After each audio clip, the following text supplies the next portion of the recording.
ఆ, మన భక్తి యొక్క ముఖ్యమైనటువంటి ఉద్దేశం పరిశుద్ధ గ్రంథాన్ని బట్టి మనం చూసుకున్నప్పుడు 3 ప్రాముఖ్యమైన విషయాలు మనకు అర్థమవుతాయి.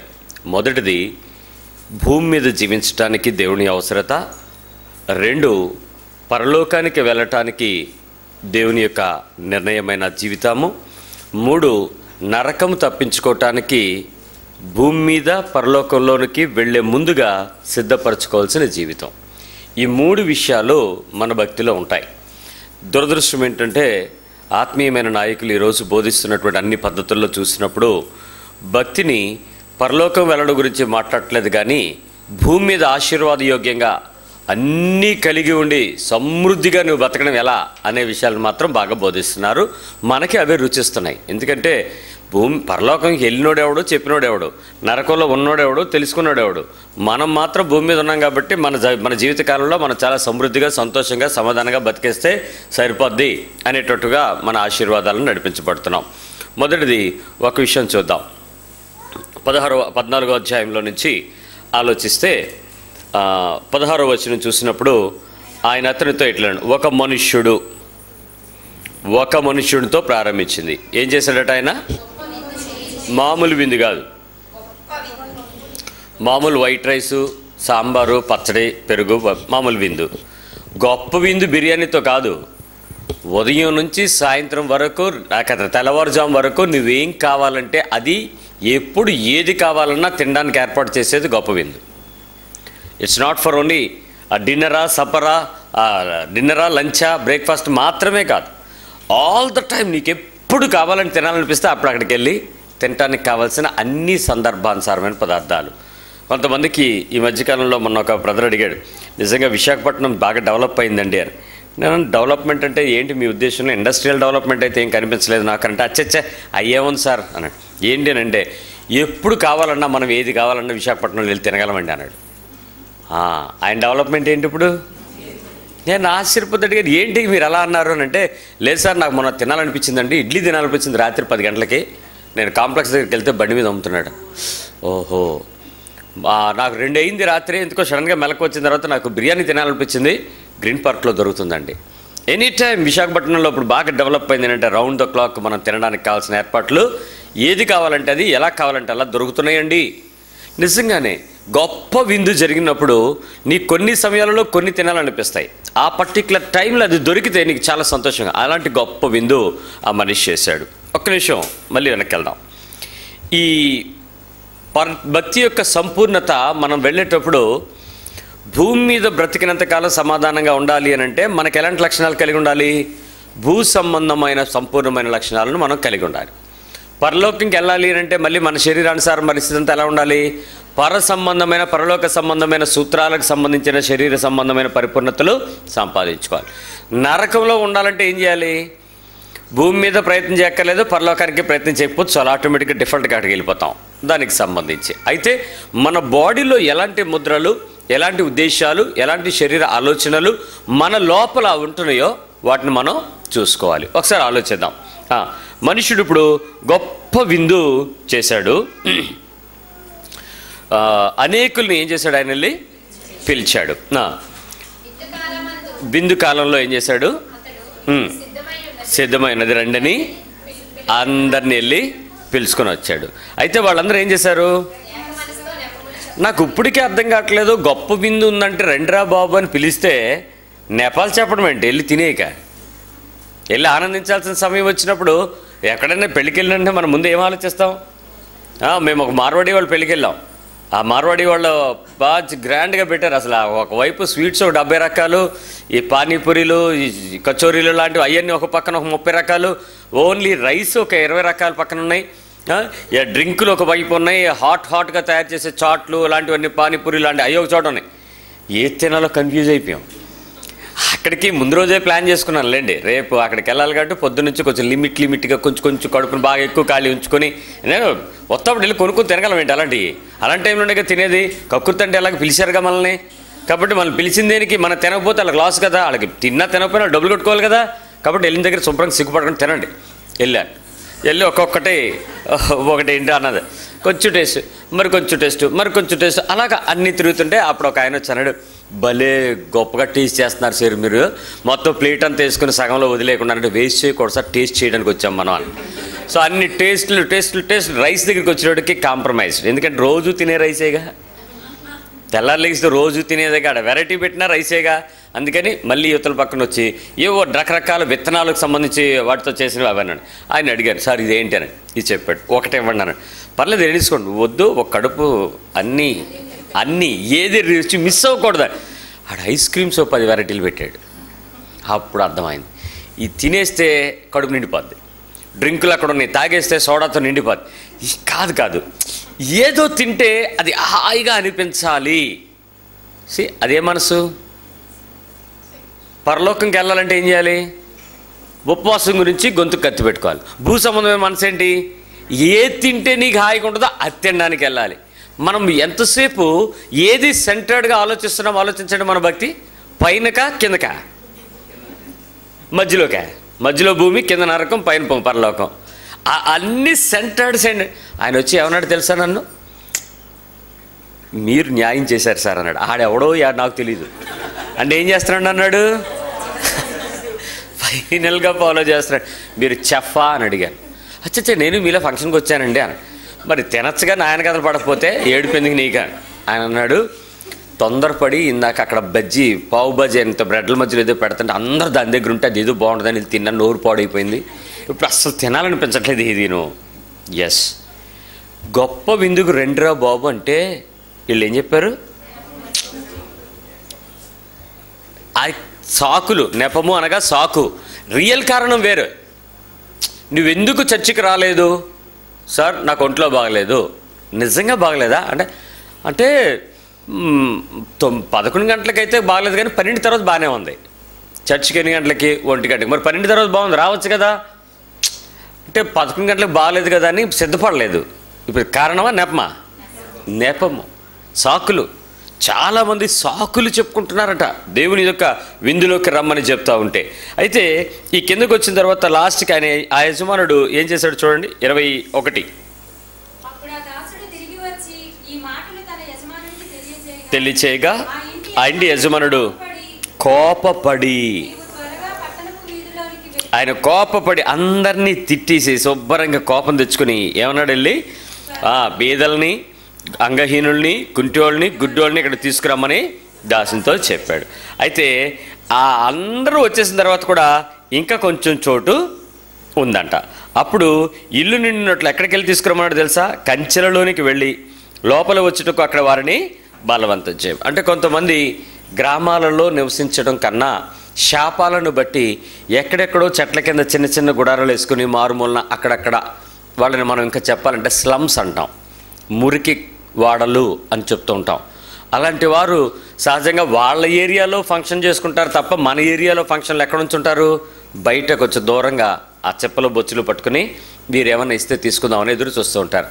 ఫస్ట్ కాలింగ్ ఏమో ఆయన సమకాలీన లేక ఆయనకి నచ్చిన ఆయన తోటి వారిని అందరినీ పిలిచాడు. వాడెవడు రాకపోతే ఎవడెళ్ళాడు? ఇప్పుడు ఎవడు జనరల్గా పిలవడో, ఎవరిని జనరల్గా మన దగ్గర కూర్చోబెట్టుకోమో, ఎవరిని మనతో అయితే ఆ రావడానికి ఇష్టపడమో వాళ్ళకి ఆ పిలుపు అక్కడికి వెళ్ళింది. చూడండి ప్రకటన 19లో, ప్రకటన గ్రంథం 19వ అధ్యాయము 7వ వచనం. అప్పుడు గొప్ప జన సమూహపు శబ్దమును, విస్తారమైన జలముల శబ్దమును, బలమైన ఉరుముల శబ్దము పడిన ఒక స్వరము, సర్వాధికారియు ప్రభువును అగు మన దేవుడు ఏలుచున్నాడు, ఆయన స్తుతించుడి. గొర్రెపిల్ల వివాహోత్సవం సమయము వచ్చినది, ఆయన భార్య తన్ను తాను సిద్ధపరచుకొని ఉన్నది కనుక మనము సంతోషపడి ఉత్సహించి ఆయన మహింపరిచెదమని చెప్పగా వింటిని. మరియు ఆమె ధరించుకున్నటకు ప్రకాశములను నిర్మలములనైన సన్నపు నారబట్టలు ఆమెకి ఇవ్వండి, అవి పరిశుద్ధుల నీతి క్రియలు. 9వ వచనం. మరియు అతడు నాతో ఇలాగ చెప్పాను. ఏం చెప్పాడు? జాగ్రత్తగా వినండి. గొర్రె పిల్ల పెండ్లి విందుకు పిలవబడిన వారు ధన్యులని వ్రాయు. మరియు ఈ మాటలు దేవుని యథార్థమైన మాటలని నాతో చెప్పాను. 10. అందుకు నేను అతనికి నమస్కారం చేయటకే అతని పాదములు ఇద్దరు సాగిలపడక, వద్దు సుమి, నేను నీతోనూ యేసుని గుచ్చిన సాక్ష్యం చెప్పు సహోదరులతోనూ సహదాసుడును. దేవునికి నమస్కారం చేయము, యేసుని గుచ్చిన సాక్ష్యం ప్రవచనం సారమని నాతో చెప్పాను. ఎవరు విందు ఉంది ఇక్కడ? పెళ్లి విందు.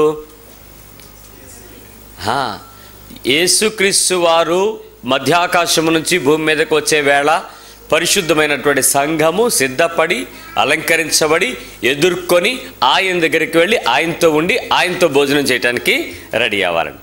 ఇప్పుడు మనల్ని ఆయన ఏం చేయమన్నాడు? రెడీ అవ్వండి, శ్రద్ధగా వినండి, రెడీ అవ్వండి, ఆయన వస్తున్నాడని తెలుసు కదా, ఆయనతో వివాహం ఉంది, మీరు అలంకరించుకోండి, ఉత్సాహంగా తినండి, మంచి విందు రండి అని చెప్పారు. అప్పుడు అందరూ ఏం చెప్పారు? ఇక్కడ లూకా 14లో నెపములు చెప్పారు. ఇప్పుడు మనం కూడా ఏం చెప్తున్నాం? రండి పరలోకంకి వెళ్ళిపోదామని. అంటే పిల్లల్ని చూసుకోవద్దా? బాధ్యతలు లేవా మాకు? మా ఇంట్లో కొన్ని సమస్యలు లేవనుకుంటున్నారా? ఆస్తి తగాదాలు ఉన్నాయి కదా మాకు, భక్తి అని ఇష్టం వచ్చినట్టు తిప్పేస్తున్నారు పరలోకంకి అని చెప్పి ఎక్కడికి తీసుకెళ్ళిపోతున్నారు. ఇదంతా అన్యాయం కదా. వీళ్ళకి ఏమున్నాయి? సాకులు ఉన్నాయి. మా పిల్లల్ని ఉద్యోగాలు, నాన్న మీరందరూ కార్యక్రమం ఉంది రండిరా అని అంటే, అనయ్య మరి ఇంటర్వ్యూ ఉందని ఇంటర్వ్యూ ఎప్పుడు? ఎల్లుండి. ఏమ్మా కార్యక్రమానికి రాలేదంటే కెమిస్ట్రీ ఎగ్జామ్ ఉందని. ఎప్పుడు? 4 రోజుల తర్వాత అని. అవునా, సరే ఇవాళ కార్యక్రమం ఉంది, మరి మీరు రావచ్చు కదా అని అంటే ఊరు వెళ్దాం అనుకుంటున్నానండి. ఎప్పుడు? రేపు కానీ ఎల్లుండి కానీ. ఇంకా అదే డిసైడ్ అవ్వలేదు. ఈరోజు కార్యక్రమానికి ఎందుకు రాలేదురా బాబు అంటే ఏం చెప్తారు వీళ్ళందరూ? నేను చాలా ఆశ్చర్యపోతా ఉన్నాను. ఒక పాప ఎంసెట్కి ప్రిపేర్ అవుతుంది, అమ్మాయి కోసం నేను కూడా ప్రార్థన చేస్తున్నాను. ఏందన్నా రాలేదురా, నిన్న కార్యక్రమం చాలా మంచి కార్యక్రమం చేసుకున్నాం మన సంఘంలో వరకు మీరు రాకపోతే ఎలాగనంటే, అన్న ఎగ్జామ్ ప్రిపేర్ అవుతున్నాను అన్న. ఏమనాలి వీళ్ళని? ఏక మనసుతో నెపములు చెప్పే బ్యాచ్, ఆయనతో వివాహపు విందుకి సిద్ధపడటానికి రెడీ అవ్వని బ్యాచ్. నీకు చాలా కార్యక్రమాలు ఉంటాయి, నీకు చాలా ఉద్దేశాలు ఉంటాయి, చాలా పనులు ఉంటాయి, చాలా కార్యక్రమాలలో నీ అంత ప్రయారిటైజేషన్స్ ఎవరికీ ఉండవు. కానీ ఎవడో లాస్ట్లో కనపడతాడు, ఆడు చూస్తూ ఉంటాడు, ఏంటి వీళ్ళందరూ ఎవరు వెళ్ళట్లేదని. అలా వచ్చాడు. నిన్న కార్యక్రమంలో లాస్ట్లో చెప్పులు వేసుకుని అక్కడ నుంచి ఉన్నాను. ఒక ఆయన వచ్చాడు, బాబు ఇందాక నుంచి మాట్లాడింది మీరేనా అన్నాడు. నేనేనండి అని. మైకుల్లో పెట్టేశారు వాళ్ళు. మేమేం బాక్సులు వింటున్నాం అనుకుంటున్నాం, ఊరంతా మైకుల్లో వింటున్నాం. నిన్న చెప్పిన ఫుల్ డే మెసేజ్ అంతా మొత్తం అందరూ ఎవరి ఇళ్లలో ఉండి వాళ్ళు వింటున్నారు జాగ్రత్తగా. ఆయన వచ్చి అన్నాడు, బాబు ఈ చర్చికి ఇప్పుడు వరకు చాలామంది పాస్టర్లు వచ్చారు, ప్రతి ప్రసంగానికి మీద బాకాలు ఎట్టేస్తాడు ఈ పాస్టర్, బాక్సులతో దద్దరిలో పెట్టేస్తాడు, మ్యూజిక్ అరుపులు కేకలు మరి ఎలాగలాగ ఉండదు, పాటలు అంటారు కానీ అది దరిద్రంగా చేసేస్తారు వీళ్ళు.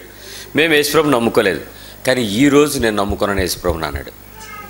అదేంటి ఈరోజు ఎందుకు నమ్ముకున్నావు అంటే, జీవితం ఎలా ఉండాలని యేసుప్రభు చెప్తున్నాడు. నువ్వు చెప్పిన మాటలు నా మైకుల్లో విని మా పిల్లలు 10 మందిని పోగేసి, ఒరేయ్ లేకండ్రా మీరు యేసుప్రభు నమ్ముకున్నారని అక్కడికి వెళ్ళకపోవడం వల్ల వెళ్ళలేదు కాబట్టి మీరు ఇక్కడ కూర్చుని అందరూ వినండ్రా అని చెప్తే, మేము బొమ్మలు చూడలేదు కానీ అన్ని మాటలు విన్నాం బాబు. మా పిల్లలందరూ మొఖముఖాలు చూసుకుంటున్నారు, రోయ్ నువ్వు రాసుకో, నువ్వు చెప్పుకో, నీకు ఎన్ని మార్కులు వచ్చినాయని మీరు అడుగుతుంటే, పొద్దున్న నుంచి మీరు మధ్యాహ్నం భోజనానికి ఆపారని మాకు తెలియదు, అప్పుడు వచ్చి చూశాను నేను, ఇక్కడ ఎవరు లేరు, ఏం చేస్తున్నారని చూశాడట. మేము భోజనాలు చేస్తున్నామంట, మళ్ళీ ఎన్ని గంటలకు అవుద్ది అని అడిగారంట. 2:20 స్టార్ట్ అయిపోద్దానంటే వాళ్ళు గబగబా ఇంటికి వెళ్ళి ఆ పిల్లల 10 మందికి భోజనాలు పెట్టి మళ్ళీ వాళ్ళందరూ వచ్చి కూర్చున్నారంట అక్కడ. ఏమండి, ఒక సంఘము క్రీస్తు దగ్గరికి తీసుకుని వెళ్ళటానికి, సమాజాన్ని ఆకర్షించడానికి వాక్యము చెప్పేస్తే సరిపోద్దా? విందులు చేసేస్తే సరిపోతాయా?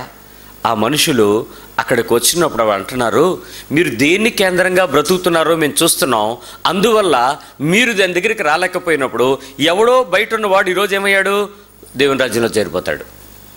సంఘంలో ఉన్న వాళ్ళు రాలేదు, అన్యులు ఎక్కడో దూరంగా ఉండి ఎక్కడి నుంచో విన్నారు, వాళ్ళు ఆ పిలుపుని అందుకుంటారు, వాళ్ళు పరలోకంకి వెళ్ళిపోతారు. ఈరోజు నీ విశ్వాస జీవితంలో భూమి మీద నీవు ఎలాంటి నెపములు చెప్పే క్రైస్తవ జీవితం జీవిస్తూ నీ శరీరానికి ఆ లక్షణాలను ఆపాదించుకుంటున్నావో, ఆ లక్షణాలు కలిగి ఉండాలని ఆశపడుతున్నావో ఒకసారి నీ హృదయంలో నువ్వు ఆలోచన చేయి. ప్రతి సమయంలో కూడా ఎందుకు మనం ఇలా చేస్తున్నామో అని తెలుసా? చూడండి, ప్రసంగి గ్రంథం 7వ అధ్యాయంలో 7వ వచనం చెప్తున్నాడు. ఎక్లీషియాస్ 6:7 ప్రసంగి 7:7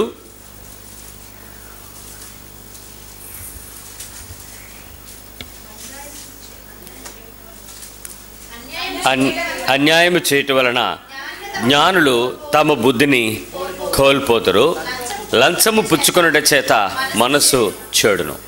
ద మేజర్ 2 ప్రాబ్లమ్స్ వాస్, నీలో నీ మనస్సు చెడిపోవటానికి కారణం ఏంటి తెలుసా? అన్యాయం. జ్ఞానులు బుద్ధిని కోల్పోవడానికి కారణం ఏంటి? అన్యాయం. నీకు తెలుసా, నీకు తెలియకుండానే నీ లోపల చాలా అన్యాయం ఉంది. ఆ అన్యాయము భూ సంబంధమైంది. దేవుని రాజ్యంలో అన్యాయం ఏమైనా ఉందా? లేదు. అక్కడ నీతి సమాధానము, అక్కడ ఏ రకమైన ఆకలి దప్పులు కూడా లేనిది ఆ పరిపూర్ణమైన రాజ్యం. భూమి మీద మన ప్రాబ్లం ఏంటి అని అంటే అన్యాయం. ప్రసంగి గ్రంథం 7:7 అన్యాయము చేయటం వలన జ్ఞానులు తమ బుద్ధిని కోల్పోతారు. నీ జీవితంలో ఒక చిన్న విషయంలో నీకు అన్యాయం ఉంది అని అంటే నువ్వు భూ సంబంధమైన మనసు బట్టి పరలోకం కోల్పోతావు. నీకు తెలుసా? స్మాలెస్ట్ అన్యాయం అనగానే అవతల వాడికి న్యాయం కలిగిందా అన్యాయం జరిగిందా అనేది మీరు ఆలోచిస్తారు. కాదు. అన్యాయం ఏంటంటే నీ మనసులో ఇది జరగకూడదు, ఇది అవ్వకూడదు, ఇది అలా ఉండకూడదు, ఇది ఇలా చెయ్యకూడదు అనే విషయం తెలిసిన తర్వాత అది జరిగిస్తున్న వాడిని చూసినా నువ్వు మాట్లాడకపోతే నువ్వు అన్యాయస్తుడివే. నా మైండ్లో ఎదుటివాడి మేలు క్షేమాన్ని నేను ఆలోచించలేక ఏ చిన్న విషయంలో వాళ్ళకి జరుగుతున్న నష్టాన్ని చూసి కళ్ళు మూసుకున్నా బాధపడినా అన్యాయమే. నేను అలా చేయకూడదు, బట్ అది చేస్తున్నారు, నేను అది ఖండించాలి. దానివల్ల నేనేమవుతాను చెప్పండి? నిజంగా బట్ వెళ్ళి తప్పు అని చెప్తే ఏమంటారు? నన్ను పోరా మూసుకుని నీ పని చేసుకో అంటారు. అప్పుడు నేనేం చేయాలి? అది కాదండి ఇది కాదండి నేను బతికినా నేను మార్చలేను. బట్ వన్స్ వాళ్ళ చేత రిజెక్ట్ చేయబడినా పర్వాలేదు, ఎందుకంటే నా బుద్ధి కోల్పోకుండా ఉంటాను, నేను దేవుని యొక్క తీర్పులకు లేకుండా ఉంటాను, నేను భూ సంబంధమైన మనసుతో అవతల వారి యొక్క నష్టాన్ని కోరుకోకుండా ఉంటాను. బట్ ప్రాబ్లం వచ్చినప్పుడు అది ప్రాబ్లము అని నేను చెప్పడం మాత్రం మానం. ఇలా మనం చాలామంది మా పని చెయ్యం, ఎందుకులే పోనీ. రెండోది, సహజంగా మన కుటుంబీకుల్లో కొంతమంది చిన్న చిన్న పెద్ద పెద్ద తప్పులు చేస్తూనే ఉంటారు. మనం వెళ్ళి చెప్తే వాళ్ళు ఏమంటారు? చెప్పనిస్తారు అసలు సగం ఎవరు. నువ్వు తీసుకుంటావు ఛాన్స్? తీసుకోవు. నువ్వు తీసుకోకపోతే అల్టిమేట్గా నీ హృదయంలో వాళ్ళు నష్టపోవడం నీకు ఇష్టం, నువ్వు కోరుకుంటున్నావు, నువ్వు అన్యాయస్తుడు, నువ్వు బుద్ధి కోల్పోతావు.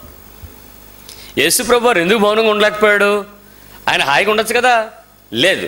ఎక్కడ తప్పు జరిగినా, ఎక్కడ అన్యాయం జరిగినా అక్కడికి వెళ్ళి నిలబడ్డాడు. న్యాయము అంటే ఏంటో, సత్యం అంటే ఏంటో ఆయన చూపించాడు. అది జరగాలని దేవుడు ఈరోజు భూమి మీద నీకు నీ శరీరాన్ని నీతికి ఆస్పదము చేయటట్లు నీ అవయవాలను అప్పగించుకోమని చెప్తున్నాడు. యేసుక్రీస్తు మనసును ధరింపజేసుకోమని చెప్తున్నాడు.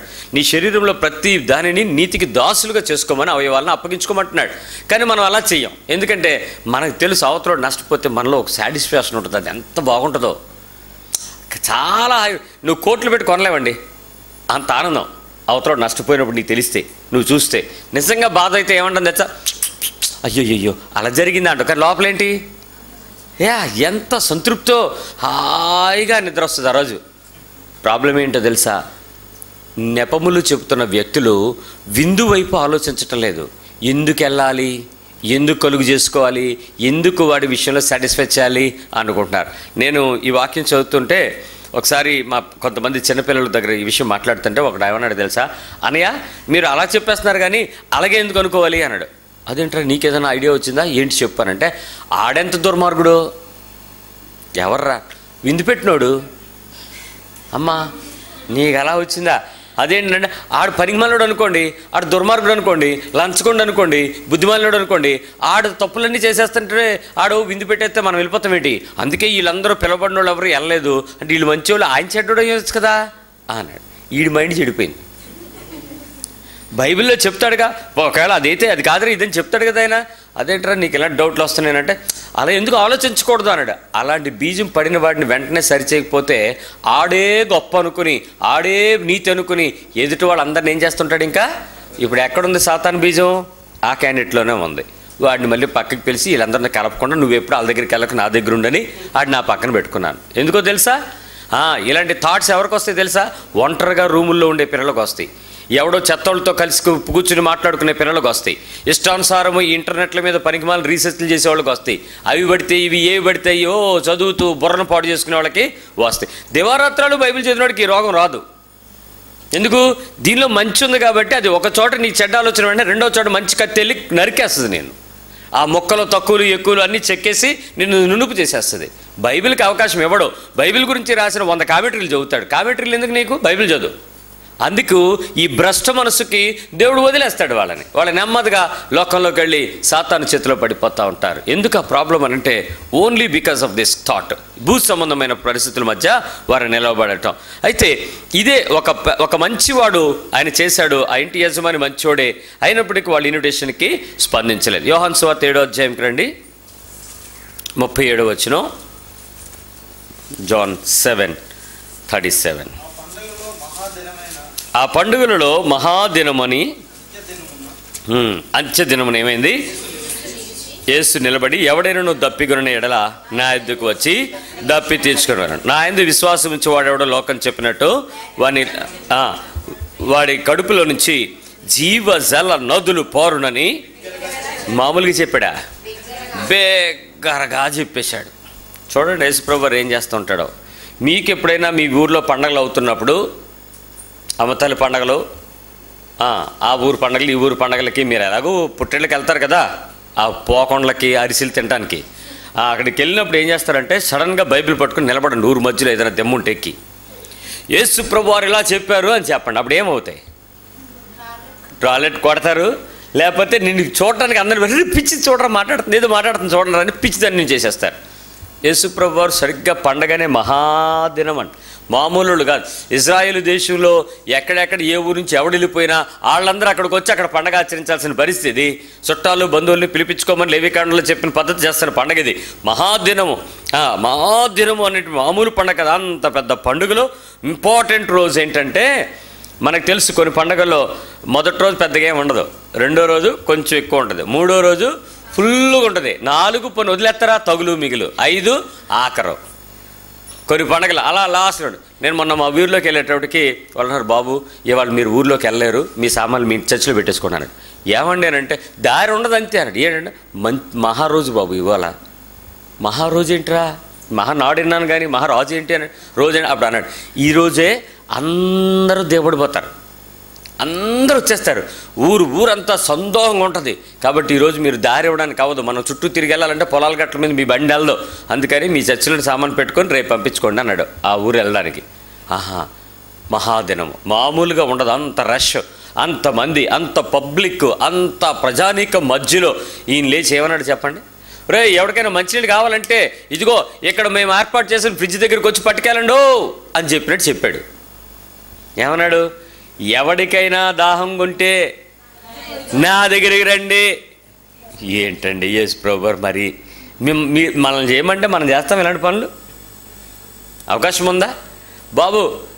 ఈవెన్ చందనయాత్ర జరిగినప్పుడు రోడ్లమ్మడు ప్రజలందరూ తిరిగి కొండలంతా నడుస్తూ ఉండేటప్పుడు వాళ్ళకి సీరియస్గా అనౌన్స్మెంట్స్ ఏంటంటే అక్కడ ఫ్లెక్సీలు పెడతారు, ఇది ఇక్కడ పులిహోర పొట్లాలు ఉన్నాయి, ఇక్కడ పెరుగు అమ్ముతారు, ఇక్కడ మజ్జిగ అమ్ముతారు, మజ్జిగ అమ్ముతారు, ఇలా ఉంటారు రాస్తారు. వెళ్ళి అక్కడ భక్తులు తీసుకుని వాళ్ళ దారిలో సంశలు పోకుండా వెళ్ళడానికి అని చెప్పి ఈయన అలాంటి పబ్లిసిటీ చేశాడు. లేచి ఏమన్నాడు? ఎవరికైనా దాహంగా ఉంటే, అంటే జనం ఫుల్గా ఉన్నారు, ఎండ బాగా ఉంటుంది, ఎవరి దగ్గర రండి, మా ఇంట్లో ట్యాప్ ఉంది అంటలేదు, ఇక్కడ ఫ్రిడ్జ్ ఉంది అంటలేదు, నా దగ్గరికి రండి అని పిలిచాడు. మళ్ళీ పిలిచి ఊరుకున్నాడా? నా యందు విశ్వాసం దప్పి తీర్చుకునే వాళ్ళను నా యొద్దకు వచ్చి దప్పి తీర్చుకోవాలి. తీర్చుకోవచ్చువా తీర్చుకోవాలియా? స్టేట్మెంట్ ఏంటి? తీర్చుకోవాలంతే. అంటే ఏం చేయాలి? నువ్వు వెళ్ళాలంతే, ప్రతి ఒక్కడు వెళ్ళాలంట.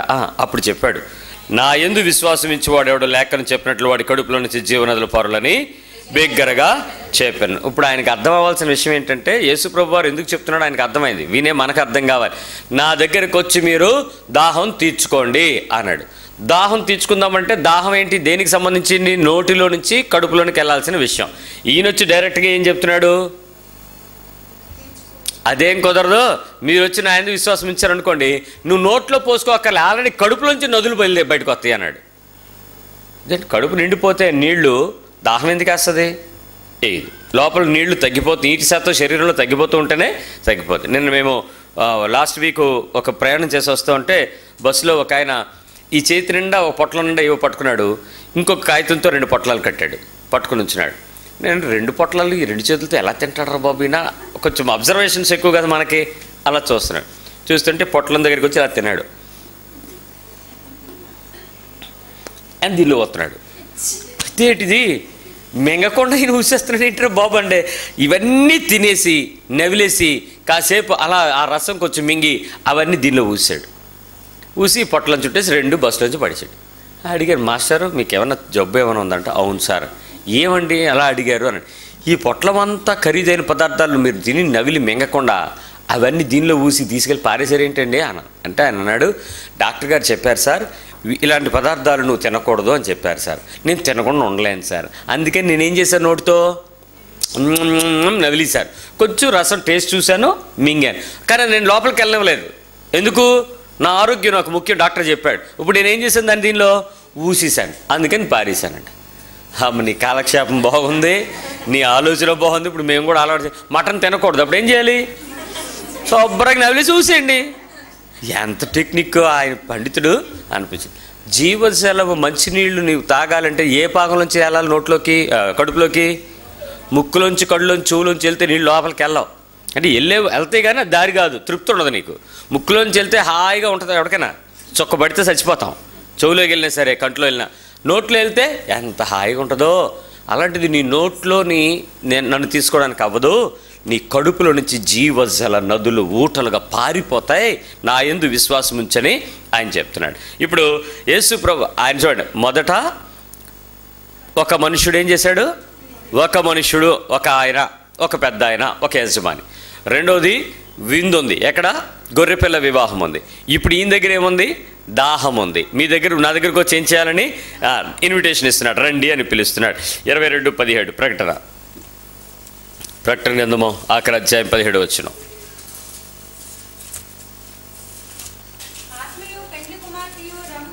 ఆత్మయు పెండ్లి కుమార్తెయు రమ్ము అని చెప్పుచున్నారు, దప్పి కొనిన వారిని రానిమ్ము, ఇచ్చు వానికి జీవజలములు ఉచితముగా. Again as the invitation of God, దేవుడు భూమి మీద నీవు బ్రతుకుతున్న కాలంలో నీ కోసం ఆయన విందు చేస్తున్నాడు. అది సంతృప్తికరమైన, సమాధానకరమైన గొప్ప విందుగా ఉంటుంది. 2, ఆ విందులో నువ్వు పాలిభాగస్తుడిగా ఉండాలని ఆయన నిన్ను ఇన్వైట్ చేస్తున్నాడు, నువ్వు స్పందించాలి. 3, ఆయన దగ్గరకు వచ్చిన తర్వాత ఆ జీవజలము నీ కడుపులో నుంచి పారడమే కాకుండా నీ దగ్గర ఉచితంగా తీసుకొని ఆయన యందు నువ్వు గొప్ప సంతోషం అనుభవించాలని నీ జీవితం గురించి ఆయన కోరుకుంటున్నాడు. మత్తయి సువార్త 11వ అధ్యాయంలో, మాథ్యూ 11, మత్తయి సువార్త 11:28. ప్రయాసపడి భారం మోసుకుంటున్న సమస్యలారా నా దగ్గరికి రండి, నేను మీకేమిస్తాను? విశ్రాంతిని కలిగిస్తాను. ఈరోజు చాలామందికి ఆ కింద ఉంది, అప్పుడు మీ ప్రాణములకు విశ్రాంతి దొరుకును. 29. ఏంటి ఆయన చెప్తున్నాడు ఏంటంటే, ఆయన దగ్గరికి వస్తే నీకు దొరికే లాభం ఏంటి? రెస్ట్. You have piece. ఆయన భూమి మీదకు నేను పిలుస్తున్నాడు అనేటప్పుడు భూమి మీద మనం చేయాల్సినటువంటి ప్రతి పనుల్లో ఆ విందులో నువ్వు ఉండగలిగిన అనుభవం, ఆ దాహము ఉచితంగా తీసుకొని కడుపులో జీవజలాలు పొందే అనుభవం, ఆ విందు, ఆ ఆయనతో పాటు విశ్రాంతిని తీసుకునే అనుభవం. మనుషులకు భూమి మీద ఏమేం కావాలి చెప్పండి? కడుపుకింత తిండి, మంచి శుద్ధ జలం, ఉండడానికి ప్రశాంతత. నీ ఇంట్లో ఉండు, చెట్టు కింద ఉండు, ఎక్కడ ఉండాలి నీకు? ప్రశాంతత. ఈ 3 భూమి మీద ఉంటే మనుషులకు కావాల్సిన అన్ని విషయాలు కూడా దేవుడు ఇస్తాను అని చెప్పాడు.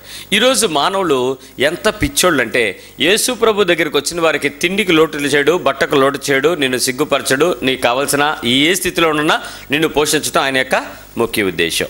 మరి అలాంటిది ఆయన దగ్గరికి వచ్చే నీ జీవితాలలో ప్రతి పరిస్థితుల్లో కూడా అనేక కారణాలు చెప్పేవారిలాగా నువ్వు ఎందుకుంటున్నావు దేవుని దగ్గర? భూ సంబంధమైన మనసుని బట్టి నువ్వేం చేస్తున్నావు? నెపములు చెప్పడానికి ఉపయోగపడుతున్నావు దేవుణ్ణి, కారణాలు చెప్తున్నావు, తప్పులు వెతుకుతున్నావు, పరిస్థితులను అంచనా వేయడానికి ఇష్టం లేక నీ ఇష్టానుసారమైన ప్రవర్తనతో చేయడానికే ఇష్టపడుతున్నావు. మరి ఎట్లా? నువ్వు ఎప్పుడు దాన్ని విడిచిపెడతావు? ఏవేవో కారణాలు చెప్పి, ఏవో పరిస్థితులు చెప్పి. నేను ఒక ఆయన అడిగాను, అయ్యా మీరు చర్చికి ఎప్పుడెప్పుడు వస్తారని. చర్చిలో ఎప్పుడు కార్యక్రమం అప్పుడు వచ్చేస్తామండి. పనులన్నీ మానేస్తామండి, ఉద్యోగాలు వెళ్ళమండి, వ్యాపారాలు చేయమండి. ఎలాగే బాబు మీకు ఎలాగవుతుంది అనేసి అంటే, ఏమండి ఇది లేకపోయినప్పుడు మేము బయట ఎలాగున్నామో మాకు తెలుసండి. ₹1 అభివృద్ధి లేదు, ఒక్క తిండి నెమ్మది లేదు, ఇంట్లో ప్రశాంతత లేదు. కానీ ఈరోజు దేవుని తెలుసుకున్న తర్వాత ఎంత నెమ్మదిగా సంతోషం బతుకుతున్నాం తెలుసా అండి. అలాంటి దేవుని సన్నిధి ఉన్నప్పుడు మాకు మిగిలినవేవో సంపాదించుకోవడం ఏం ముఖ్యమండి, మాకు దేవుడి సన్నిధి ముఖ్యం కదా. నా వాక్యం చెప్పేటప్పుడు ఒక మటన్ కొట్టాయన, మాంసం కొట్టాయన నా ముందు కూర్చున్నాడు. నాకు అతను మాంసం కొట్టని సరిగ్గా తెలియదు. ఆదివారం గురించి వాక్యం చెప్తూ, ఆదివారం పూట ఏమయ్యా చర్చికి రావంటే, మాకు ఉండేది వ్యాపారం ఒక్కరోజే కదా సార్, మా మటన్ కొట్టు అంతా ఆదివారమే కదా అన్నాడు. అరే నీకు కారణమే చెప్తున్నావు, కాదంటలేదు. కానీ అదే ఆదివారం నువ్వు గనక దేవుని మందిరంలోకి నువ్వు వచ్చి నువ్వు నిలబడగలిగి దేవుని మాట వినగలిగితే, మరి మరొక టైంలో ఆదివారం ఇంకెక్కడైనా దేవుని మాట విని దేవుని మందిరంలో ప్రజల వచ్చి సహవాసాన్ని నువ్వు చేయగలిగితే నీ కడుపులో ప్రశాంతత ఉంటుంది. నువ్వు డబ్బు సంపాదించుకోవడం గురించి ఆలోచిస్తున్నావు. మరి రెండోది, నువ్వు ఒక్క వారం గనక మటన్ కొట్టి సెలవెడితే ఎంతమంది క్రైస్తవులు హాయిగా ఉంటారనయ్యా అన్నాను. అంటాడు, సార్ ఊరుకోరు సార్. ఎవరు? క్రైస్తవులు సార్. ఎందుకు? చర్చికి వెళ్ళే ముందు ఫస్ట్ నన్ను దర్శిస్తారు సార్. ముందు ఈయన అడిగి మస్తాను 2 కేజీలు అంటారట. మనోడు 2 కేజీలు కొట్టి ఉంచుతాడు, కవర్ తీసి కారులో పెట్టుకుని అప్పుడు చర్చికి వెళ్ళి చర్చి చూసుకొని ఇంటికి వెళ్ళి వండుకొని తింటారు. సార్ నన్ను సెలవు పెట్టమని అడగండి సార్, దేవుడు అర్థం చేసుకుంటాడులేండి సార్, మీరు అర్థం చేసుకోలేరు నన్ను అన్నాడు. కరెక్టే. మన వ్యాపారాలు, మన ఉద్యోగాలు, మనకున్నటువంటి అవసరతలు ఈరోజు దేవుని సంబంధమైన భూమి మీద అనే విషయానికి మనల్ని పక్కకు పెడుతున్నాయి. కాబట్టి చాలా పరిస్థితుల్లో నీ జీవితం భూమి మీద గొప్ప సంతోషంగా ఉండాలంటే ఆయన దగ్గర జీవజలము, ఆయనతో కూర్చుని తీసుకునే భోజనము, ఆయనకు తలుపు తీసి ఆయనతో నీతో ఆయన కలిసి తీసుకునే చక్కటి అనుభవము, అలాగే దేవునితో ఆ పరిపూర్ణమైన సంతోషాన్ని అనుభవించగలిగే విశ్రాంతి నీ జీవితానికి కావాలని భూమి మీద నువ్వు తెలుసుకునేటువంటి క్రీస్తుని సరిగ్గా అంగీకరించు. చాలామంది ఏం అంగీకరిస్తున్నారో తెలుసా? ఇందాక ఒక బాబు వచ్చి చెప్తున్నాడు, అన్నయ్య నేనేమిరా రాలేదు అని అడిగితే ఆయన అంటున్నాడు, మా ఫ్రెండ్స్ అందరూ నన్ను బీచ్కి తీసుకెళ్ళి అటు నుంచి నైట్ సినిమాకి పట్టుకెళ్ళిపోయారు అన్నయ్య. ఎందుకురా నువ్వు వెళ్ళావు అని అంటే, ఎప్పుడు మీ వాక్యం ఎక్కడో చోట వినగలం అన్నయ్య, కానీ ఫ్రెండ్స్తో ఎంజాయ్ చేయడం ఎప్పుడు అవ్వదన్నయ్య, అందుకనే ఎంజాయ్ చేయడానికి వెళ్ళాను. ఈరోజు దేవుని యొక్క వాక్యంతో నీ జీవితం కన్నా నీ పుట్టింటికి పోయో, నీ అత్తింటికి పోయో, పేరెంటాలింటికి పోయో, చుట్టాలింటికి పోయో, స్నేహితుల దగ్గర తిరిగిపోయో ఆనందం కలిగించే సర్వసుఖాల వైపు నువ్వు శరీరం లోపలికి వెళ్తుందంటే నీ మనస్సు అక్కడికి వెళ్తుందా కిందకి వెళ్తుందా చూసుకోండి. భూమి మీద నీ జీవితం ఎలా ఉంటుంది, నీ కోరిక ఏంటి? ఓన్లీ 3 ప్లేసుల్లోనే ఉంటావు. అయితే భూమి మీద కొద్ది కాలం టెంపరీ 60, 70, 80, 100.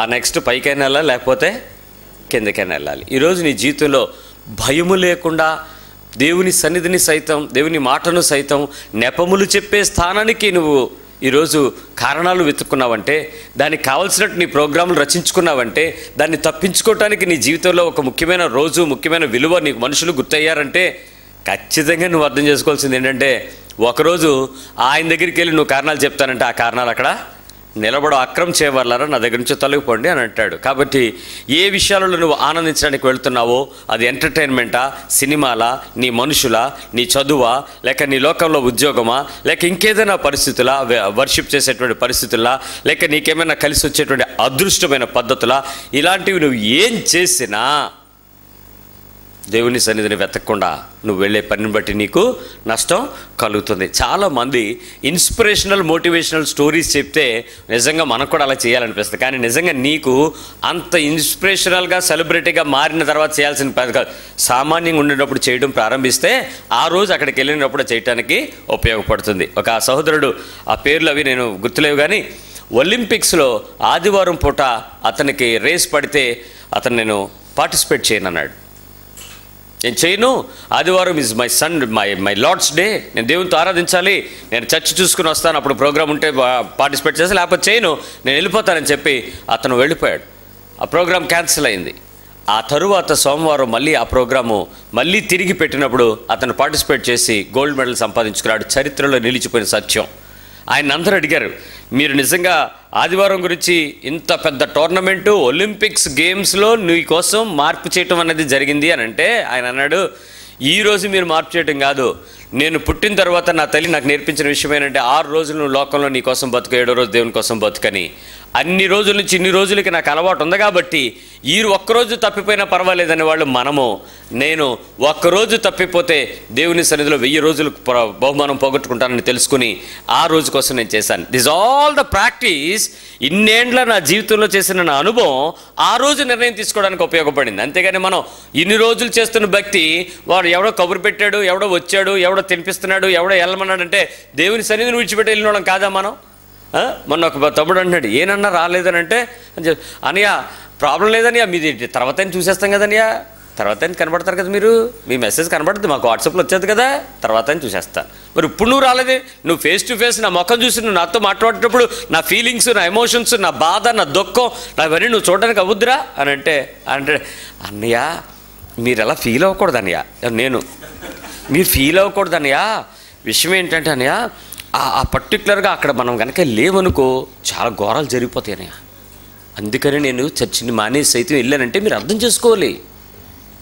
నేనే అర్థం చేసుకునే పాస్టర్ని.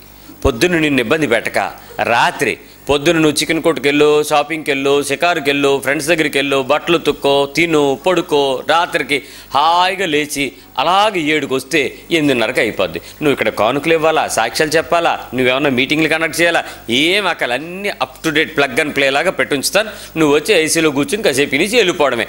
దానికి నేను నిన్ను అర్థం చేసుకోవాలంట. చాలామంది నువ్వు అలవాటుగా నేను సంవత్సరంలో 52 వారాలు వచ్చి ఒక్క వారం మిస్ అయితే మీరు నన్ను నిలబెట్టారు, ఆ రోజు గుర్తుందా అని అడిగాడు ఒక పెద్ద ఆయన నన్ను. 52 వారాలు వచ్చి అదే 53కి ఒక్కరోజు మిస్ అయ్యాడు. అయితే అంటే ఆయన అంటున్నాడు, అయితే అంటావేంటే ఎవడన్నా వచ్చాడు అలాగా, ఒక్కరోజు మిస్ అయ్యానంటే ఇన్ని రోజులు నేను కంటిన్యూగా ఉండేటప్పుడు ఆ ఒక్కరోజు చూసి చూడటం వదిలేవా? ఒరే ఇన్ని రోజుల ఎక్స్పీరియన్స్ ఉన్నది నీకు ముఖ్యం కాదు, ఎంత ఎక్కువ నేర్పించిన ఎక్స్పీరియన్స్కి నువ్వు ఎలా యాక్ట్ చేసావు. 52 వచ్చా నేను 53 ఎందుకు మిస్ అవ్వాలని నువ్వు ఆలోచించాల్సింది పోయి ఎలా మాట్లాడతావేంటి? దేవుని వాక్యము నువ్వు పాస్టర్ గారి దగ్గరికి వచ్చావా లేదా, చర్చిలో కూర్చున్నావా లేదా కాదు, దేవుని వాక్యము వినగలిగే కృప కలిగిన ప్రదేశాలు ఎంతెంత పోగొట్టుకుంటున్నావు నీ జీవితంలో, దానికి ఎన్ని కారణాలు చెప్పుకుంటావు. కాబట్టి నీ అనుభవాలన్నీ భూ సంబంధమైన తాత్కాలికమైన జీవితం మధ్య తృప్తిపడేవి, కానీ పరిశుద్ధమైన దేవుని రాజ్యంలోకి వెళ్ళడానికి ఆసక్తి లేదు. ఆ ఆసక్తి లేకపోవటం వలన నువ్వు దేవుని రాజ్యంలో సమృద్ధి అయిన ప్రవేశం నువ్వు పొందలేవు. చాలా క్రైస్తవులు ఈరోజు జీవితాలలో ఎక్కడంటే వాళ్ళకి నచ్చిన విషయాలలో నచ్చిన రీతిగా చేసుకోవడానికి ఇష్టపడుతున్నారు. దానిలోంచి నువ్వు బయటకు రావాలి. రెండో విషయం చెప్తా, లూకా సువార్త 15వ అధ్యాయంకి రండి. ఒక్కొక్క అధ్యాయంలో ఒకటి పెట్టాడు. నాకు ఇది చదువుతున్నప్పుడల్లా చాలా ఆశ్చర్యంగా అనిపిస్తుంది. లూకా 15:19 ఇక మీదట నీ కుమారుడని అనిపించుకున్నట్టు యోగ్యను కాదు.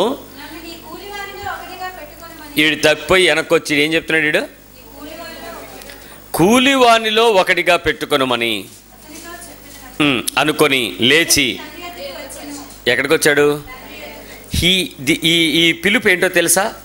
తప్పిపోయిన వ్యక్తి దేవుని దగ్గరికి తిరిగి రావడం. మొదట వ్యక్తి దేవునికి కారణాలు చెప్పి దూరంగా ఉండి భూమి మీద ఉండడం. రెండో వాడు తప్పిపోయి దూరంగా వెళ్ళి దగ్గరగా వచ్చి దేవుని దగ్గరికి వెళ్ళడం. It is calling to the heaven అంటారు ఈ స్టోరీని. ప్రోడిగల్ సన్ అని పిలుస్తాము, తప్పిపోయిన కుమారుడు అని చెప్తాము. నిజానికి తప్పిపోయినోడు చిన్నోడు కాదు, పెద్దోడు. ఈ స్టోరీలో పెద్దోడు తప్పిపోయాడు, చిన్నోడు తప్పిపోలే. చిన్నోడు తప్పిపోయి ఏం చేశాడు? వెనక్కి తండ్రి ఇంటికి వచ్చేసాడు, పరలోకానికి చేరిపోయాడు. ఇక్కడ మనం చూసినప్పుడు 4 విషయాలు ఉంటాయి. 23వ వచనం చూడండి. 23 మనము తిని తండ్రి ఇంట్లో కూడా ఏముంది? సంతోషం ఉంది.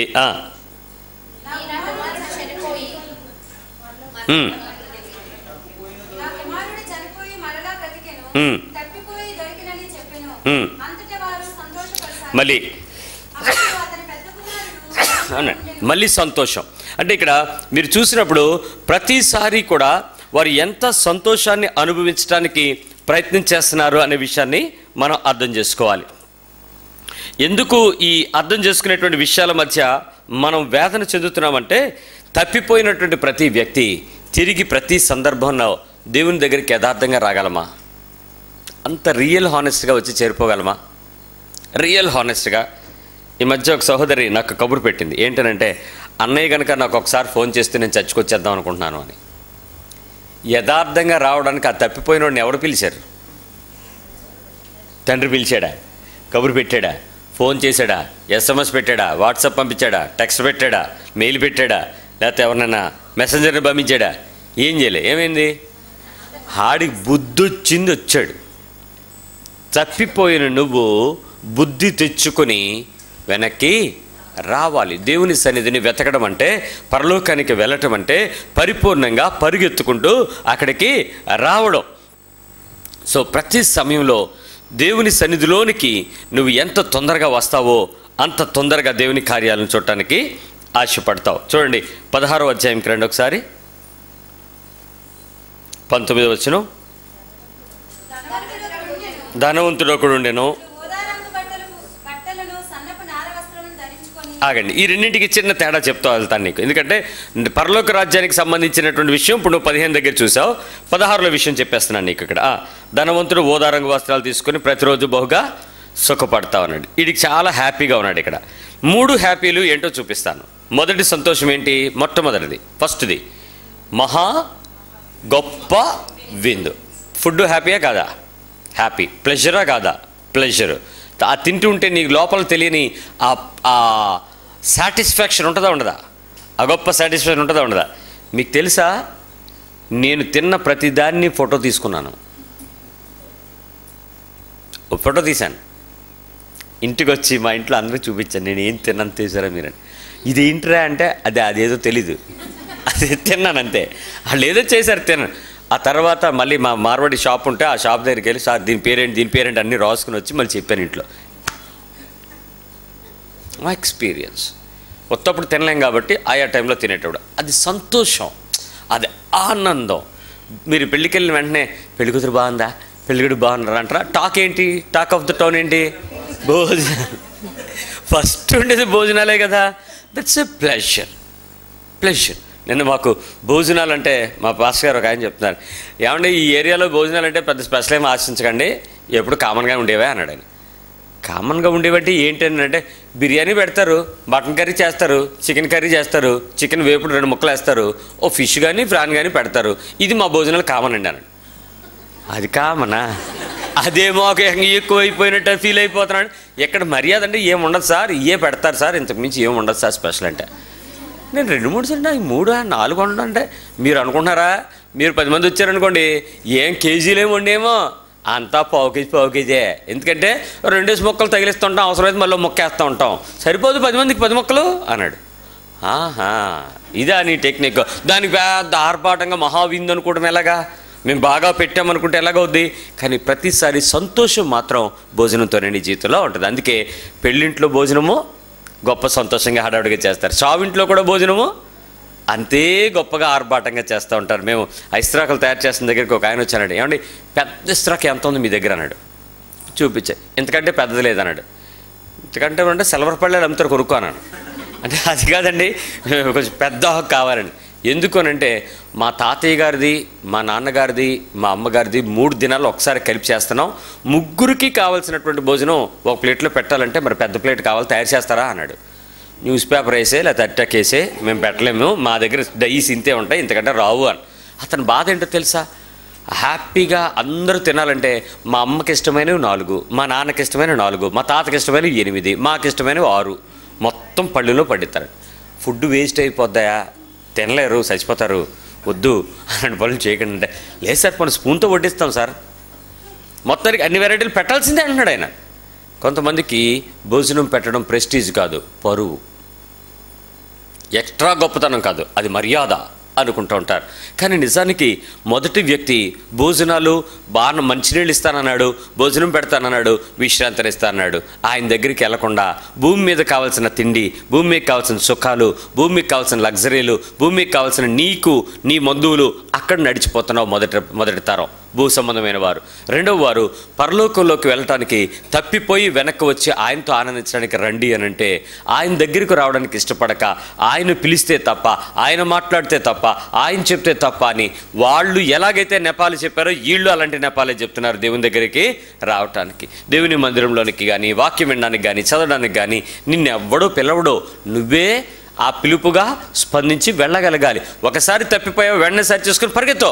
ఒకసారి దూరంగా ఉన్నావు, అమ్ము నాయన నేను మిస్ అయ్యానని వేగవేగ నువ్వు రా. అంతేగాని ఒకసారి తప్పాం కదా మళ్ళీ ఏం వెళ్తాంలే, ఏమనుకుంటారులే, మన గురించి వాళ్ళు ఏమనుకుంటారు, ఎవడేమనుకుంటాడని వాడేమనుకోలేవు. ఆఖరికి ఎలా ఏమనుకుందాని వచ్చాడు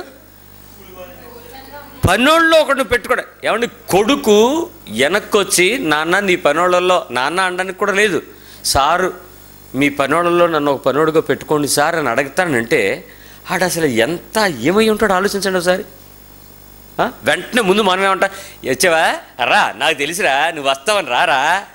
తండ్రి అలా లేడే, పరిగెత్తుకుని వెళ్ళిపోయి పట్టేసుకుని ముద్దులు పెట్టేసి అడిగి నూనె ఇచ్చి ఉంగరం ఇచ్చి చొప్పులేసి బట్టలు వేసి గొర్రెను కోసి ఫుల్గా భోజనం పెట్టి రండ్రా డ్యాన్స్ చేయండిరా ఆనందించండిరా అని సంగీతాన్ని సునాదాలతో పాటలు పాడుతూ గొప్ప విందు మళ్ళీ చేశాడు, పరలోకపు విందు.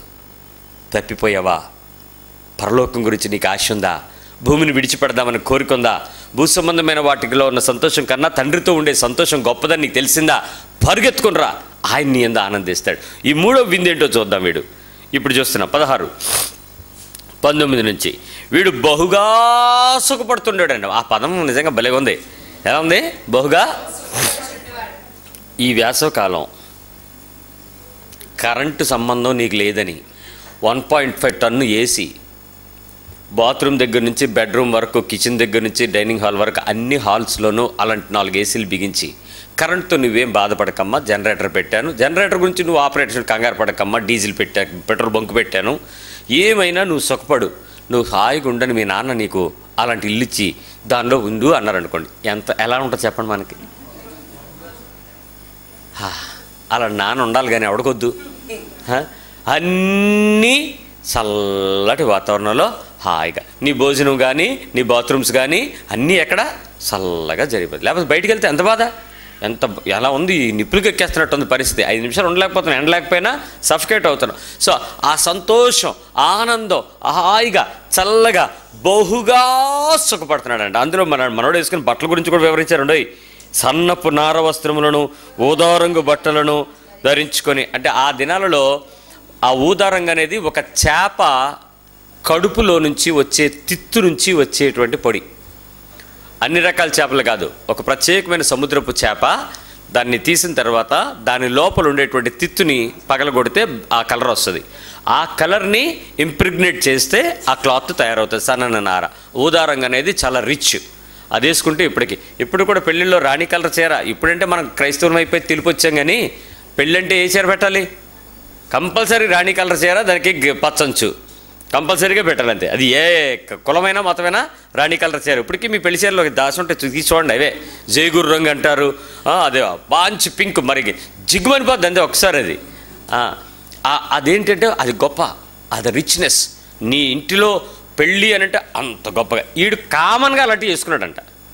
అంటే రెగ్యులర్ వేరేంటి, వీడు ఎంత రిచ్చోడు కాదు చూసుకోండి. అందులో మళ్ళీ మామూలు సిల్క్ నారా, అంటే మంచి ఫైన్. మీకు ఇంతకు మునుపు గ్లాస్కో పంచులో ఉండేవి, గ్లాస్కో షర్ట్స్ అని పెద్దోళ్ళకి తెలుసు. గ్లాస్కో అంటే ఎలా ఉంటుందంటే ఆల్మోస్ట్ ఇటు నుంచి ఒకటి కనపడుతుంటాయి. అది వేసుకుంటే గొప్ప. ఏంటంటే అది అంత పల్చటి కాటన్తో తయారు చేసినటువంటి ఆ విలువ ఖరీదైందనమాట. గ్లాస్కో పంచి కట్టుకుని పైన కండువా వేసుకుని వస్తూ ఉంటే ఆయన చూసి దండాలు బాబు, మాస్టర్ గారు, అయ్యగారు, వందనాలు తెగ పడేవాడు. అంత రిచ్ మనోడు సుఖపడిపోతున్నాడంట. ఏమైందో చూద్దాం. ఆడి పక్కనే ఒక దరిద్రుడు ఉన్నాడు 20వ వచనంలో. ఏమండి, పైన ఉన్నోడు శుభ్రంగా తిని కింద పడేస్తూ ఉంటే కింద ఉన్నోడు ఆటిని తిని ఆనందిస్తడానికి తిప్పలు పడుతున్నాడు. అయిపోయింది పాపం, చాలా చనిపోయిన పరిస్థితి వచ్చేసింది. వీడు ఇద్దరు చనిపోయారు. చనిపోయిన తర్వాత ఏమైంది? 22 ఆ దరిద్రుడు చనిపోయి దేవదూతల చేత అబ్రహాము రొమ్మును ఆనుకున్నటకు కొనుకోబడిను. ధనవంతుడు కూడా చనిపోయి పాతి పెట్టబడిను. అప్పుడు అతడు ఎక్కడ?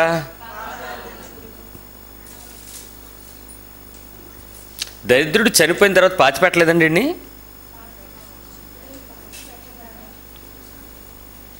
చూడండి ఏముంది అక్కడ. ఎక్కడికి కొనుక్కోబడ్డాడు? భయ్యా చచ్చిపోయాడు, వెంటనే దేవదూతలు చేంజ్ చేశారు, ఆయన తీసుకెళ్ళిపోయారు. ధనవంతుడు దేవదూతలు రాలేదనమాట. ఈయన తీసుకెళ్ళి ఎక్కడ పాతి పెట్టాల్సి వచ్చింది? మరి పాతాలను భూమి మీద పాతి పెట్టాల్సింది. ఈడు కూడా చనిపోయి పాతి పెట్టబడిన. అప్పుడు అతడు ఈ డైరెక్ట్ కిందకి వెళ్ళిపోయాడు, ఈ డైరెక్ట్ పైకి వెళ్ళిపోయాడు. ఇదే విచిత్రం. కిందకి వెళ్ళిపోయినాడు ఏమంటున్నాడు చూడండి. కనులెత్తి అబ్రహామును అతని రొమ్మును ఆనుకుని ఉన్న లాజరును. ఏమంటే ఇక్కడ మీరు బ్రాకెట్స్లో 2 చోట్ల ఒకే విషయాన్ని రాశాడు చూసారా? ఆనుకొనుటయున్న. ఎందుకు అది స్పెషల్ ఐడెంటిఫికేషను? అబ్రహాం దగ్గర ఉన్నాడని చెప్పట్లా, అబ్రహాముని టచ్ అయ్యి ఉన్నాడని చెప్తున్నాడు. అబ్రహాము నీతిమంతుడు, దేవుని నమ్మాడు, ఎన్ని తప్పులు చేసినా సరిచేసుకుని దేవుని దగ్గర నిలబడ్డాడు. తప్పిపోయి తిరిగి తండ్రి దగ్గరికి వచ్చి దేవుని మీద ఆశ కలిగి ఉన్నాడు. తను ఎన్నో తప్పులు చేశాడు, అయినా దేవుని దగ్గరికి వచ్చి తన జీవిత సాక్ష్యాన్ని బట్టి దేవుడు తనని అంగీకరించాడు. అలాంటి పరిస్థితుల్లో అలాంటి అబ్రహాము దగ్గర ఈ కురుపులను కుక్కలు నాకిన లాజరు వెళ్ళి అతుక్కుని ఉన్నాడంట, పక్కన అటాచ్డ్గా ఉన్నాడంట. కిందకు వచ్చిన తర్వాత అన్నాడు, తండ్రివేనా అబ్రహామా? ఈయన దేవుణ్ణి అడగచ్చు కదా, ఈయన ఎవరిని అడుగుతున్నాడు? వీడికి మెయిన్ ప్రాబ్లం ఎవరనంటే దేవుడితోనే వీడికి ప్రాబ్లం ఉంది. మనుషులను చూస్తూ అంటున్నాడు, అబ్రహామా ఒక్కసారి నా ఎందుకు కనికరపడి తానా వేలి కొనను నీళ్ళలో ముంచి నా నాకు చల్లటకు. ఇంతకుముందు ప్లాజర్ ఎక్కడున్నాడు? వీడి పక్కన. ఈడు ఎప్పుడన్నా నీళ్ళు ఇచ్చాడా? అరే రాజు రా తాగు అని నీళ్ళు ఏమన్నా గ్లాసు ఇచ్చాడా? గిన్నెడు చన్నీళ్ళు క్రీస్తు పేరట ఇస్తే ఖచ్చితంగా నీకు పొలం దొరుకుద్ది. ఈడు ఎప్పుడు ఏ రోజు ఇవ్వలేదు. ఆడు కింద పడేసిన రొట్టెలు తిన్నాడు, ఈడు ఏం అక్కడ పగినాడు. ఈడు ఫుల్గా తిన్నాడు, ఈడికి ఇక్కడ కాలిపోతుంది. నా నాటిక దాహం. నా దగ్గరకు వస్తే జీవజల ఊట అయిన నేను నీ జీవితంలో ఉంటాను, నీ కడుపులో నుంచి జీవ నదులు పారతాయని చెప్పాడు. వీడు బతుకున్న కాలంలో ప్రభువుని అంగీకరించలా, ప్రభువుని తీసుకోవాలా, ప్రభు దగ్గరికి రావడానికి ఆశ లేదు. వాడి కడుపులో జీవజలాలు ఎలా ఉంటాయి? ఇప్పుడు ఎక్కడికి వెళ్ళాడు? నరకంలోకి వెళ్ళాడు. అందుకు దాహంతో ఉన్నాడు. ఎవడైనా నువ్వు దప్పికొని నీడలైతే ఎవరి దగ్గరికి రావాలి? Through Jesus, only the Jesus. ఈరోజు నీ ఇంటికి కావాల్సిన అవసరతలు కానీ నీ ఒంటికి కావాల్సిన ఆత్మీయతలు కానీ పొందుకోవాలంటే నువ్వు ఎక్కడికి వెళ్తున్నావు అనేది ముఖ్యం, నువ్వు యేసు దగ్గర ఉన్నావా లేదా అన్నది ముఖ్యం. నువ్వు ఎవరి దగ్గరికి వెళ్ళావు అన్నది కాదు, యేసుతో నీ జీవితం సరిగ్గా ఉందా లేదా అన్నది ముఖ్యం. ఇక్కడ మీరు చూసినట్లయితే లాజరు మాట్లాడుతూ ఉన్నాడు, చాలా మాట్లాడుతున్నాడు. అబ్రహాము అందుకు అబ్రహాం ఏమన్నాడు? కుమారుడా. అంటే అబ్రహాం ఎక్కడున్నాడు ఇప్పుడు? దేవదూతలు ఎక్కడ తీసుకెళ్ళిపోయారు? అబ్రహాముకి అక్కడికి తీసుకెళ్లారు, ఆ పరలోకానికి. అక్కడికి వెళ్ళిన తర్వాత బాబుకి ఇక్కడ సఫరింగ్ స్టార్ట్ అయింది. ఇప్పుడు ఎవరు మాట్లాడుతున్నాడు ఇతనితో? అబ్రహామే మాట్లాడుతున్నాడు. నీకిష్టమైన సుఖము ఏంటది? మీరు ఎప్పుడైనా అనిపించారా? నీకు ఇష్టమైన సుఖం కోసం దేవుని ఆజ్ఞను పక్కకు పెట్టిన సందర్భాలు లేవా? నీకిష్టం, ఐ డోంట్ మైండ్, వెళ్ళిపోతానంతే. నాకిష్టం నేను చేస్తాను, నాకిష్టం నేను ఆనందిస్తాను, నాకిష్టం. ఎవడేమనుకుంటా నాకు ఇష్టం, నేను చేయాలి అనుకునే పని ఎవడేమనుకున్నా అనుకోకుండా నా సంఘము, నా కాపరి, నా దేవుడు, నా వాక్యము, ఐ డోంట్ మైండ్, నేను చేస్తాను. అప్పుడు ఎక్కడికి వెళ్తాను నేను? నా అల్టిమేట్ టార్గెట్ ఏంటి? అక్కడికా కిందకా? అక్కడికని నువ్వు చెప్పి ఎక్కడికి ప్లాన్ వేస్తున్నావు? కిందకి వేస్తున్నావు. ఒకసారి నాకైతే భయం వేస్తుంది వాక్యం వినటానికి, చెప్పడానికి. ఇప్పుడు వరకు నువ్వు చేసిన పనులన్నీ యేసు అనే పేరు చెప్పి, ప్రార్థన అనే పేరు చెప్పి, దేవుని దగ్గరికి అనే పేరులో, అనే ముసుగులో కొద్ది సమయం అవి కాకుండా నా వాళ్ళు, నా బంధువులు, నా స్నేహితులు, నా కుటుంబాలు అని చెప్పి దేవుణ్ణి, వాక్యాన్ని, విశ్వాసాన్ని, సహవాసాన్ని దూరం చేసి ఎంచుకున్న పనులన్నీ నిన్ను ఎక్కడికి తీసుకెళ్తాయి అనుకుంటున్నారు? మనం వెళ్తాం అక్కడికి, ఇక్కడికా? ఎటు వెళ్తాం? ఎంత భయమైన పరిస్థితి.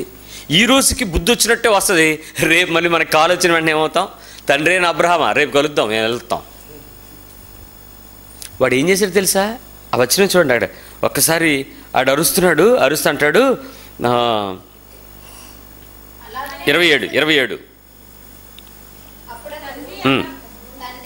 అప్పుడు అతడు, తండ్రి నాకు 5 ఉన్నారు, సాక్ష్యం ఇచ్చినప్పుడు నా తండ్రి ఇంటికి వారిని పంపవాలని నిన్ను. ఎవరిని? బాబు నేను సత్యానని తెలిసిపోయింది, నేను నరకంలో ఉన్నానని తెలిసిపోయింది, నేను ఇక్కడే మంటలో ఉండాలనే విషయం అర్థమైపోయింది, నేను పైకి వెళ్ళలేను, కానీ నాకు 5 ఉండిపోయారు, కనీసం వాళ్ళ దగ్గరికైనా సాక్ష్యం చెప్పడానికి లాజర్ని పంపించండి. వాళ్ళ 5 ఎలా ఉండి ఉంటారు? ఇప్పుడు మీ ఇంట్లో మీ అమ్మ బాబు శుభ్రంగా ఉన్నారనుకోండి, మీరు ఏం చేస్తారు? మీ భక్తి మీ విశ్వాసం ఇవన్నీ ఏం చేస్తాయి? అమ్మ బాబు డబ్బు ముందు ఏమవుతాయి? ఇవన్నీ కొట్టుకుపోతాయి. ఎందుకో? వాళ్ళు చూసుకుంటారు. ఏమైనా కావాలంటే ఒక కట్టబడేస్తారు, ఒక నోటు ఇచ్చేస్తారు, నోటు మాట ఇచ్చేస్తారు, ఏదో జరిగిపోతుంది నీకు, అంతే, అక్కడ తిరిగేస్తావు. అదే ధనవంతుడైనటువంటి ఈ వ్యక్తి నిజంగా ఈ పేరు కూడా రాయలేదు, లాజర్ పేరు రాయబడింది. చూడండి, ఆడు అడుక్కునేవాడని, ఏమీ లేనివాడని. ఈ ధనవంతుడు అన్నాడు అంతే. ఆ ధనవంతుడు ఒకడిని బట్టి వాళ్ళందరూ ఎలా ఉన్నారట? మిగిలిన వాళ్ళు కూడా అలాగే ఉన్నారని చెప్తున్నాడు. వాళ్ళు చచ్చిపోతారు, నరకంలోకి వస్తారు. మేము ఈ 5 ఇక్కడికి వచ్చి మీటింగ్ పెట్టుకుని, నిజంగా ఇంకెవడన్నా లాంటి అయితే ఏమనుకుంటారు తెలుసు? మీలాంటి వాళ్ళు, చెల్లి నేను వెళ్తున్నా, నువ్వు కూడా అటు నుంచి వచ్చేయి, ఇద్దరం కలిసి అక్కడ ఏం ఆడుకోవచ్చు? హ్యాండ్ దొరుకుతుంది, కాసేపు సరదాగా ఆడుకుందాం, హ్యాండ్ ఉంటుంది, ఏదో ఆట ఆడుకోవటానికి. ప్రతిసారి నేను వెళ్తున్నా, నువ్వు రావా? నీకెప్పుడు భక్తే పిలిపించేసుకుని వెళ్ళిపోవటానికి. వీడు 5 మా తమ్ముళ్ళు కూడాను ఎలాగే వచ్చేస్తారులే, హాయిగా నరకంలో మేమందరం కలిసి మీటింగ్ పెట్టుకుందాం అనుకోవచ్చు కదా. వీడు మనం అలాగే కదా, ఒకరిని బట్టి ఒకరిని ఈడ్చుకెళ్ళిపోతాం బయటికి, దేవుని సన్నిధికి రాకుండా. వీడు అట్లా అనుకోట్లా. బుద్ధి ఎక్కడొచ్చింది తెలిసి వీడికి? గోతులోకి వెళ్ళకి వచ్చింది, ఆ నరకపు మంటల్లో పడ్డాకు వచ్చింది. ఈరోజు నీ విశ్వాస జీవితంలో నీ క్రియలు పైకి ఇంతకేంటి? నరకంలో ఉన్నవాడికి బోల్డ్ అని మెమరీస్ ఉన్నాయి. ఆ వచనంలో చూసుకోండి. నరకంలో ఉన్నవాడికి నిరీక్షణ లేదు, హోప్లెస్నెస్. కనీసం ఒకరోజు కాకపోతే ఒకరోజైనా అక్కడికి వస్తానని ఆశ ఉందా? లేదు. నరకంలో ఉన్నవాడికి వాడికి సంబంధించిన వాళ్ళందరి గురించి ఎంత ఉంది, బంధుప్రేమ ఉంది, బంధుప్రీతి ఉండేవాడు ఉన్నాడు. మరి నరకంలో ఉన్నవాడికి వాడు అనుభవించిన సుఖాలకు సంబంధించిన ప్రతి విధమైన సంతోషానికి వ్యతిరేకమైన వేదన ఉంది నీ మంటలో. నువ్వు నరకంలోకి వెళ్ళేటప్పటికి నువ్వు ఈ పనులు చెయ్యి. ఏంటంటే ఇక్కడ బాగా సుఖపడు. 2 ఎవరి మాట లక్ష్య పెట్టుకో. 3 నీ బంధువులను వదలకో. 4 నీ చుట్టరికాలు నీ ప్రేమల్ని అస్సలు ఏమాత్రం తక్కువ చేయకు, చులకం చేయకు, ఎక్కువ ప్రేమించు. 5 ఈ లోకంలో ఎలాంటి పరిస్థితులైనా సరే దేవుడు అని ఎంత కావాలో అంతే వాడుకుని వదిలేయి. అప్పుడు ఖచ్చితంగా నువ్వు ఎక్కడికి వెళ్ళిపోతావు? కిందకి వెళ్ళిపోతావు. నువ్వు పైకి వెళ్ళాలంటే మాత్రం ఆయన దగ్గరకు వచ్చి ఆయన మాట విని ఆయన కాడి ఎత్తుకొని ఆయన మాట ప్రకారం జీవించి జీవజల నదులను తీసుకొని భూమి మీద బ్రతుకుతూ పరలోకానికి రెడీ అవ్వాలి. ఇప్పుడు చెప్పు, నీ లైఫ్ అల్టిమేట్ టార్గెట్ పైకా, భూమి మీద, కిందకా? పైకి వెళ్ళాలంటే దేవుని మాట నీకు అర్థమవుతున్న ప్రకారం నువ్వు లెక్క చెప్పుకోవాల్సి ఉంటుంది, చూసుకోవాల్సి ఉంటుంది. కిందకి వెళ్ళాలంటే అది వ్యతిరేకంగా చేస్తే చాలు. విన్నట్టు యాషాలు వేసి ఇక్కడ ఇంటికి వెళ్ళి నీకు నచ్చిన పద్ధతులు చేసేస్తే అయిపోయింది. నువ్వు ఎక్కడికి వెళ్ళాలి? నువ్వేం విచిత్రం అదే. పరలోకంకి వెళ్ళాలంటే, అంటే పైకి వెళ్ళాలంటే మనం రెక్కలు కట్టుకుని ఎగరాలంటే కష్టం. కిందకి వెళ్ళాలంటే ఏముంది? ఓ చిన్న గుణపం మీద తోకుని వెళ్ళిపోలేవా? సింపుల్గా వెళ్ళిపోతావు భూమి అగాధాలకి. నీ జీవితం భక్తి ఏమీ చేయకపోతే భూమి మీద ఉంటావు, ఏమైనా చేస్తే పరలోకంకి వెళ్తావు. ఎందుకు చేయాలనుకుంటే కిందకి వెళ్తావు. తేల్చుకో నీ ఇష్టం. Very simple. నీ లైఫ్ టార్గెట్ ఏంటి? హెవెన్కి సంబంధమైన వాటికి కావాల్సినట్టుగా నీ బాడీని రెడీ చేస్తావా? జ్ఞాపకాలు, శక్తి, ఆలోచన, సంపూర్ణత. లేదు చాలు సార్, భూమి మీద మాత్రమే మాకు దేవుడు ఉంటే చాలు, మీరు ప్రార్థన చేసేయండి మాకు అది వచ్చేద్ది అనుకుంటావా? వాటితోనే బతికాయి. కానీ నరకాన్ని తప్పించుకునే మార్గం నీకు ఇంకెవడో చెప్పలేడు. పాపం వాడు వెళ్ళిపోయిన తర్వాత వాడికి ఎవడన్నా మార్చగలుగుతారా? 5 సంగతి అండి. నేను చాలాసార్లు ఆ విషయంలో ఆలోచించాను. ఇంకెక్కడైనా దీన్ని లింక్ ఎక్కడైనా పెట్టాడేమో ఎత్తికాను, బైబిల్లో కనపడలే. 5 ఉన్నారన్నాడు. వాళ్ళ పరిస్థితి ఏంటి? 5 ఉన్నారన్నాడు. వాళ్ళు ఎక్కడ ఏ పరిస్థితుల్లో కూడా సేవ్ చేయబడగలరా? అయిపోయింది. ఎంతమంది లాజర్లు ఈరోజు ఆ పైన హాయిగా భూమి మీద సంగతి ఏమీ తెలియకుండా ప్రశాంతంగా ఉన్నారో, ఎంతమంది ధనవంతులు మనం ఈరోజు ఈ మిడిల్ క్లాస్ ధనవంతులు నష్టపోతున్నామో. ఈరోజు నీ విశ్వాస జీవితాన్ని దేవుని వైపు చూస్తావా, కిందకి చూస్తావా? ఆలోచించి కనీసం నశించిపోతున్న వాళ్ళకైనా చెప్పి నువ్వైనా నాశనాన్ని తప్పించుకునే బ్రతికితే సువార్తను బట్టి కొంతమంది ప్రభు దగ్గరికి తిరుగుతారు. వాళ్ళు రేపు పరలోకంలో ఉంటారు. చెప్పనందుకు నువ్వు నరకంలో ఉంటావు, తీర్పులో పడతావు, శ్రమను అనుభవిస్తావు, వేదన ఉంటుంది. ఆఖరికి నీ జ్ఞాపకాలతోనే నువ్వు నరకంలో నిలబడిపోతావు. లాజర్కి కనీసం ఆ పైనుంచి కిందకి చూసి అబ్రహాం మాట్లాడుతుంటే లాజర్ కిందకి చూసి, అన్న daddy daddy daddy Abraham daddy అడు రొట్టెలడితే ఇచ్చేవాడు కాదు డాడీ. అసలు అక్కడ జ్ఞాపకాలు లేవు. పరలోకంలో జ్ఞాపక శక్తి ఉండదు. కానీ నువ్వెవరువో నువ్వు గుర్తుపడతావు, మనుషులు మనం గుర్తుపడతాం. మించి నీ రిలేషన్స్ కానీ, నువ్వు చేసిన కష్ట నష్టాలు కానీ, ఎరా నువ్వు నన్ను నరికేసావు కదా, నువ్వు నన్ను చచ్చిపోమన్నావు కదా అన్న తీర్పులో ఏముండవు. అక్కడ నరకంలో మాత్రం అవన్నీ ఉంటాయి. అన్నీ నీ మెమరీస్ నిన్ను బాధపడుతూ ఉంటాయి, నువ్వు అనుభవించినవన్నీ నువ్వు బాధపడుతూ ఉంటాయి. ఆ రోజు నీకు అనిపిస్తుంది, ఆ రోజు వాక్యం విని ఇంకోసారి దేవుని సన్నిధికి దూరం అయినకుండా మా పుట్టింటికి వెళ్ళకుండా ఉండుంటే బాగున్ను, ఆ పెళ్ళిలోకి వెళ్ళిపోయి ఆ 3 రోజులు సరదాగా ఉండకుండా ఉంటే బాగున్ను, ఫ్రెండ్స్తో తిరగకుండా ఉండుంటే బాగున్ను. ఏమవుతుంది చెప్పండి, లాభం ఏమైనా ఉందా ఇప్పుడు అనుకుంటే? ఎక్కడుంటే ఆల్రెడీ దిగిపోయావు, ఏమీ జ్ఞాపకం నిన్ను చేయలేదు. సో ముందు భూమి మీద ఉన్నావు, నీకు కృప ఉంది, వెంటనే మారుమనసు పొందు, రక్షణ పొందు. నీ జీవితం టార్గెట్ పరలోకం, భూమి మీద సిద్ధపాటు, నరకం తప్పించుకునే ఏర్పాటు నీ వాక్యము, సంఘము, నీ ప్రార్థనా జీవితం, విశ్వాసమే ఇక్కడే ఉన్నాయి. దీనిని బట్టి నమ్మకమైన జీవితం జీవించి ఇంట్లోనే ఉండి తప్పిపోయిన పెద్దోళ్ళగా కాకుండా, పెద్ద కుమారుళ్ళ కాకుండా, తప్పిపోతున్నా సరే తిరిగి వచ్చి దేవుని గట్టిగా పట్టుకుని తండ్రిని ఆశ్రయించి పరలోకం కేంద్రంగా జీవించడానికి సిద్ధపడదాం. ప్రార్థన చేద్దాం.